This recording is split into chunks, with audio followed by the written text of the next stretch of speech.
Right then, I thought I'd do a video sort of follow up to the last one I did about how to submit a DIY perm and just sort of take you through how I do my route planning really if I'm going to do any sort of rides. So the first thing you need to do is to think about actually where you want to ride to. So what I suggest is, if you've got a couple of places you think let's go there, then that obviously is the first starting point really. And a rough idea of distance. So you're probably looking for somewhere 50, 60 miles away if you're going to do an out and back, sort of 200k. But if you're looking at sort of, 100k out somewhere. But if you're thinking of doing a circular route, then obviously a little bit closer than that. So the thing you can really do is just look around where you live. I'm a big advocate of riding out your front door rather than sort of driving to go and ride. Obviously, some people have to. When I lived in other places, I used to have to jump in the car for an hour to get anywhere, reasonable to ride. So I do understand. But where I live now, I'm lucky enough. So I might look at somewhere like the Forest of Bowland or something. So I know around here is quite nice. So if I say, well, let's see how far Dunsop Bridge is. So I'll click on that and get directions to there, and it will say, oh, that's an hour and 18 minutes in the car. We don't want the car, we want the bicycle. So what's that? 36 miles. So you're thinking, okay, well that's good. Look at the elevation. Yeah, we're good there. And then we can sort of think about where we go after that. So we've got this route here, which is 4 hours and 5. So we've got 36 miles there. Let's look at this. And that's 38 miles. So that's, there's a sort of out and back route there. But we could probably go a bit further, couldn't we? Because that's nowhere near 200. So maybe we could go to sort of, let's have a look at Glasson Dock and see what that says. So we'll just click back there and we'll click on Glasson Dock. That'll take us out to the coast. Nice cafe there. And then we go directions. Look, okay, that's more like it. 54 miles.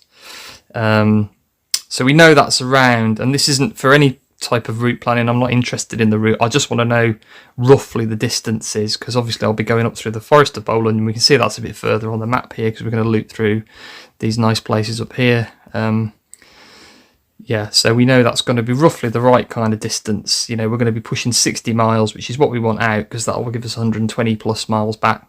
So we're in the right ballpark there. We know we're going the right kind of distance. So that's a start for 10.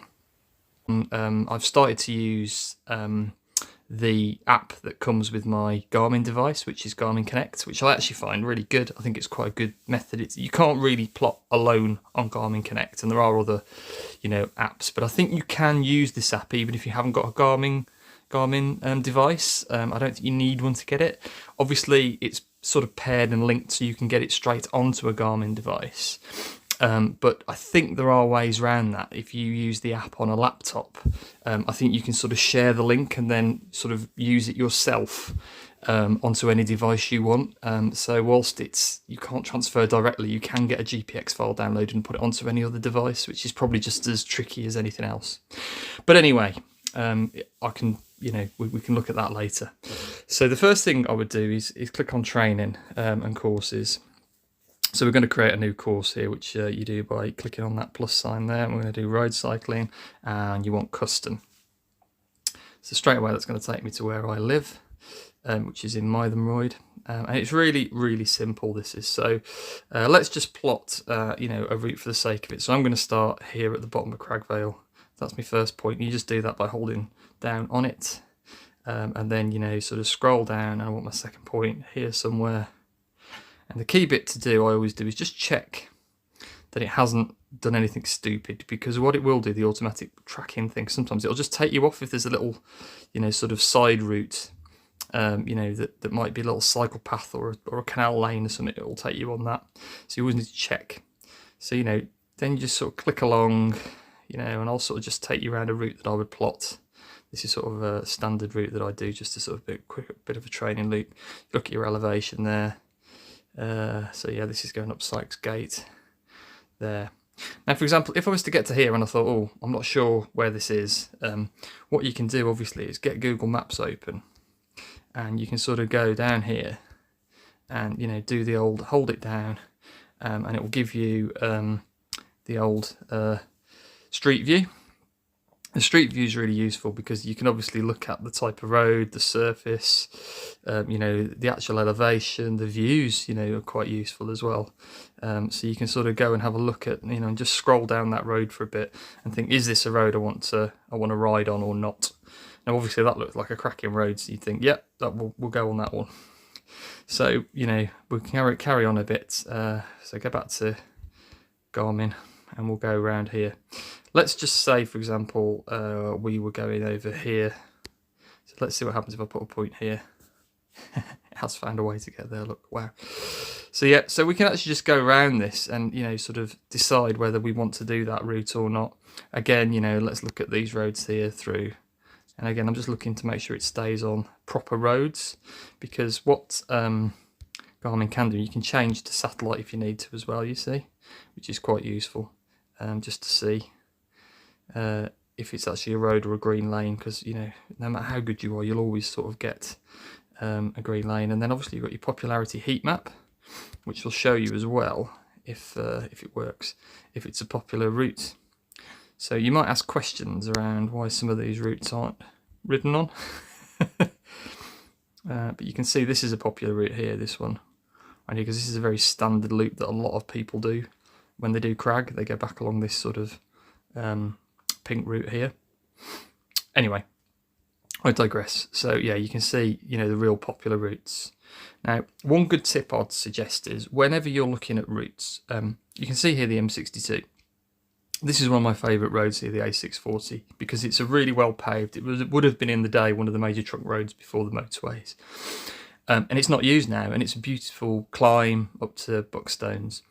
And if you find sort of B roads, so, when I went up to the Dales last week, for example, if we go to Kettlewell here, let me find it. Yeah, so you've got these roads that run parallel to the main road. So you can see here on the left, Kirk Bank, that's the main road. And then this road that goes through Coniston is basically unused because it's running next to a parallel A road. And it's just stunning, because if you look for these roads that run parallel to main A roads, you'll always find they're quiet. So that's what I do. I did the same up in up past Aysgarth Falls. So you see this road that goes through Woodall? You've got the A684 there. That takes all the trunk road traffic, and you've got a really quiet road there that nobody's on. Just great, so just look for those little details of, is there an alternative route, and use those. Don't just go for the main road. Obviously, normally they're a bit hillier, they're a bit single trackier, their surface isn't as good. But if you're into, riding a bike because it's something you want to get away from stuff and not be worried about trucks and vans and whatever coming past you, these are the routes you need to look for. So that's really how I do it. A combination of sort of flicking between, Google Maps, Street View, thinking about the routes I want to take, trying to stay off the main roads, checking heat maps, checking your elevation as well, making sure you're not doing anything too crazy in terms of climbing. And that's really what I do. And then, it's not a difficult process. It takes time, but, just make sure you really think about how you're going to plot that route.